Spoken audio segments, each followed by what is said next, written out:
my whole injury process and are a big part of me being able to play tonight. So shout out to them. All right, thank you, Austin, and good luck tonight and through the rest of your career. That was Cat 360, and I'm Peyton Epperson. Tonight's coverage of Virginia High Senior Night continues next on Bearcat Radio. In 50 feet, turn left. Why are you driving so slowly? After a few drinks, I'm taking it slow. Well, you're not fooling the cop behind you. What? Get ready to pay in 0.1 miles.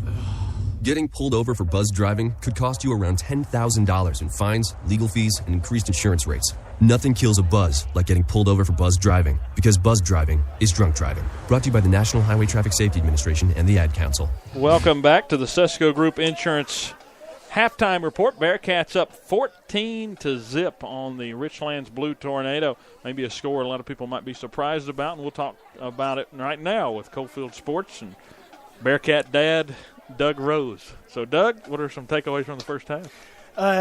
Kind of what you'd figured in a game like this, just grind it out. You know, the weather's played a part in it. You know, both teams' passing games have struggled a little bit, but it's exactly what I expected. It's a lot like last year's matchup. It is. 14. We got a little bit more points A little bit more points this year. We'll take it. And if we could have had 14 last year. That's right. Nice. That's right. But so far it's been a heck of a football game. Richlands has had the ball in positive territory on the plus side of the field now 7 times. Still no points to show for it. So I think that's interesting. But the main thing we brought you on is, unfortunately, it's week 11. Right. And you had to go walk with Aaron out on the field his senior night. As you said, it seems like it's went by so fast. In the blink of an eye, man, I can remember him and this entire senior group being 9 years old playing out here in their bowl games against the county Pee Wee teams. And, I mean, it seemed like a week went by, and here we are in their final home game.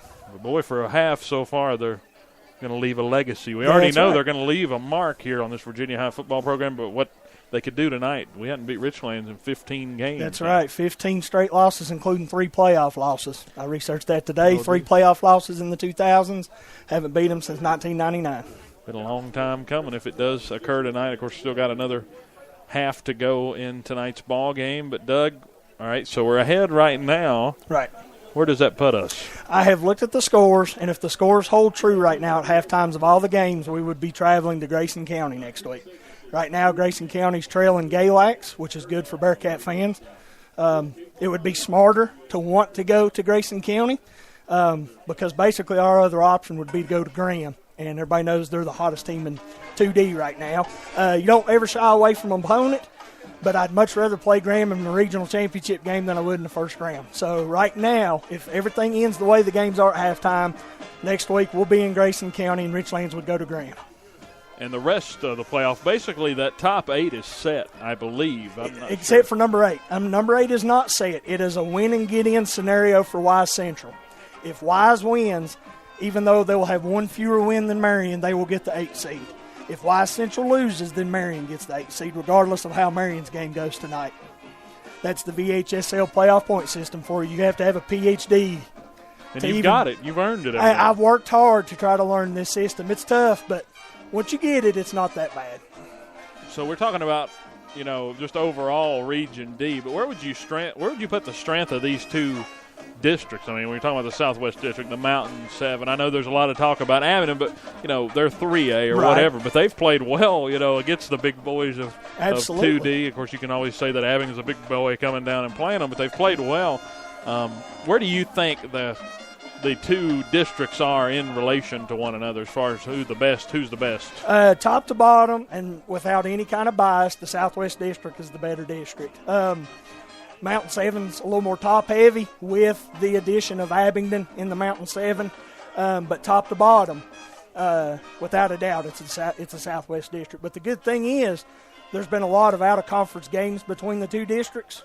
It's like, how we played Wise Central and so on and so forth. There's been a lot of back and forth. So this region will be extremely battle-tested, whoever comes out of Region D to represent us in the state semifinals. That's very true, and there's some talented teams. Like you said, you mentioned Graham, but we're forgetting about the other 2 that the unlucky lower seeds are going to have to go to, and that's Union and Ridgeview. Yep, that's it. I mean, they're as good as anybody around, and I do know for a fact that the winner of our region will play the winner of Region C in the state semifinals. That's Appomattox, Glenver, Giles, and that.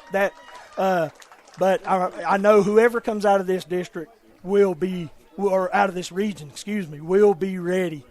to represent us well. And we've seen some great progression out of the Bearcats, and we continue to keep doing like we're doing. We have to be considered a dark horse in the regional playoffs.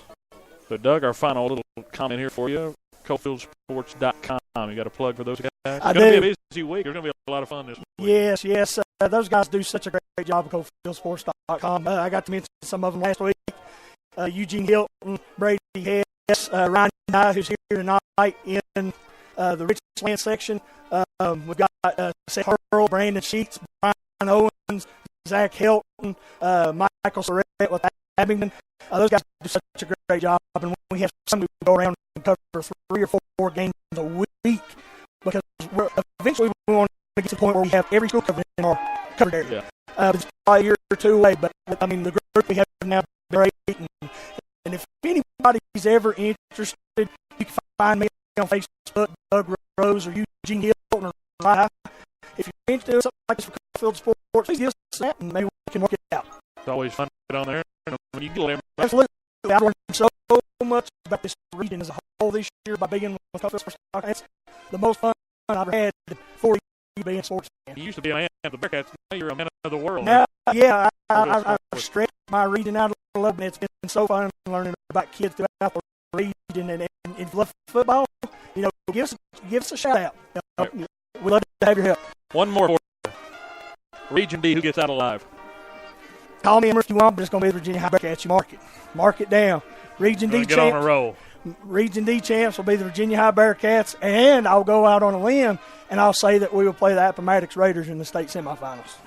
Doug, I hope you're right, my friend, and I thank you for joining us. Hey, thank you for having me, Dylan. We had a blast last week too. Absolutely, I love it, and I hope to get to do it again soon. Yeah, we'll try to get you on for basketball. Absolutely. Maybe some playoff football we got next week. Absolutely. But we'll go ahead and get Trav hooked up here. And, Doug, thank you for joining us. Thank you for having me, Dylan. I'm sure Doug is going to go on to have a very low-stress second half here as we'll bring Travis back on. Thanks, Doug, there for joining us. Got a little bit of intel there about what the happenings around. And 4 more happenings.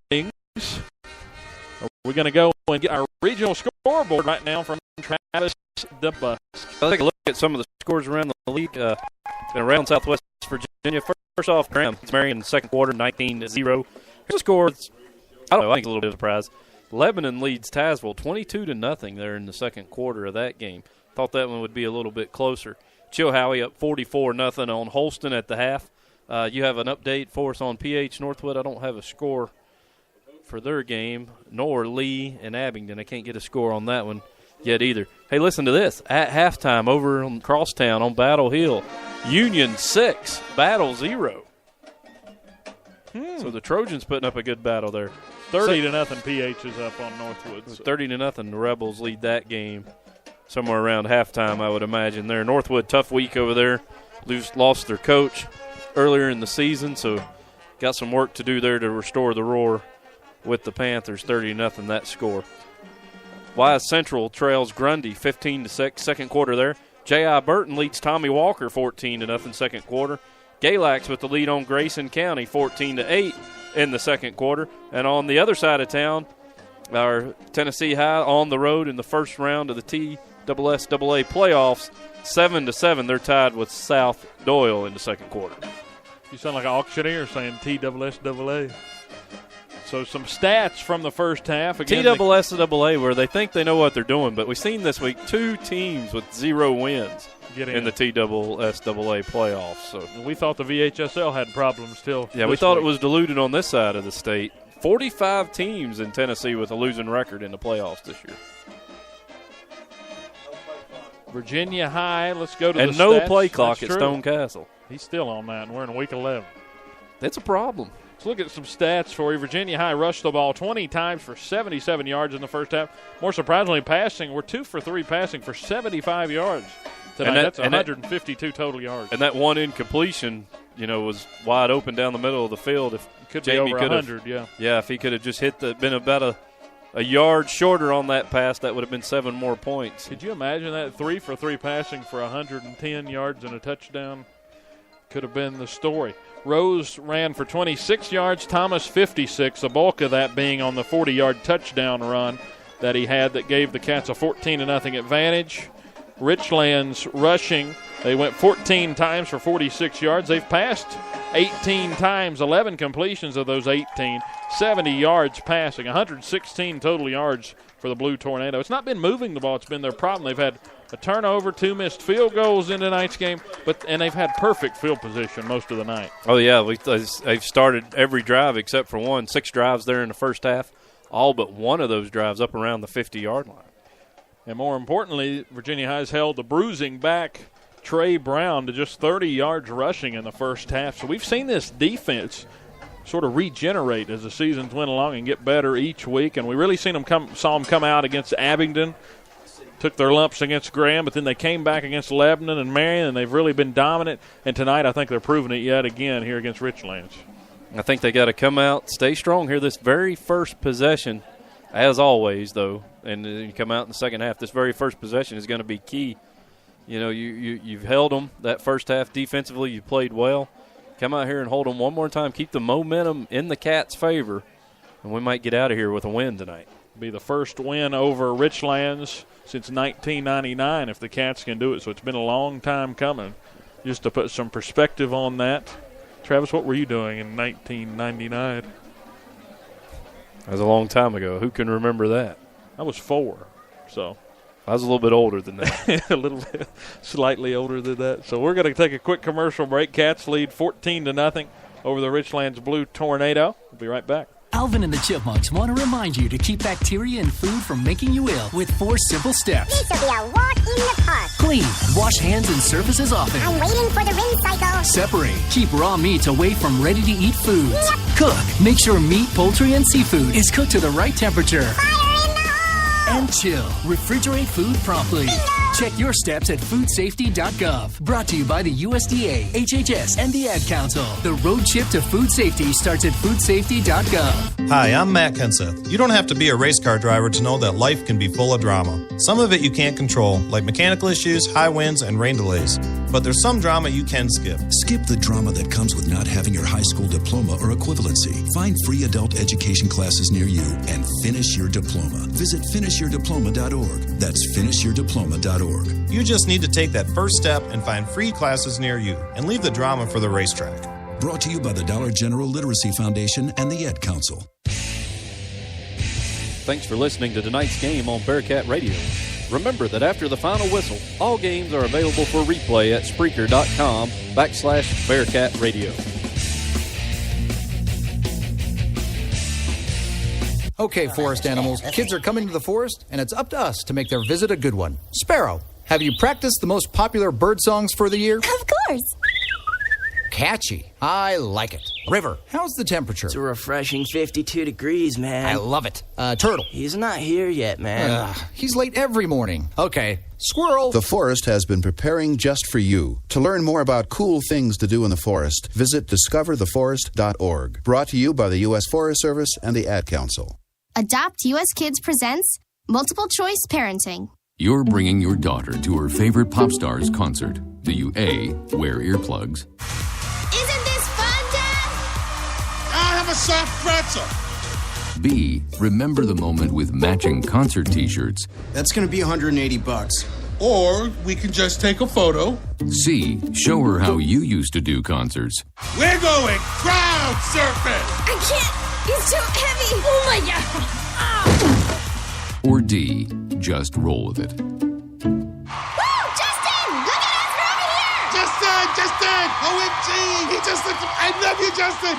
I love you! When it comes to parenting, there are no perfect answers. But that's okay, because you don't have to be perfect to be a perfect parent. Teens in foster care will love you just the same. For more information on how you can adopt, visit adoptuskids.org/VA. A public service announcement from the U.S. Department of Health and Human Services, Adopt U.S. Kids, and the Ad Council. Welcome back to the Sesco Group Insurance halftime report. Halftime starting to come to a close here. Both teams back out on the field, stretching, getting loose for what promises to be a important second half as far as Region 2D seeding for these two football teams. Dylan Hutton along with Travis DeBusk and our statistician Kevin Corbett. Let's take you through some of those key moments and scoring plays from the first half of the game that we just saw. Richlands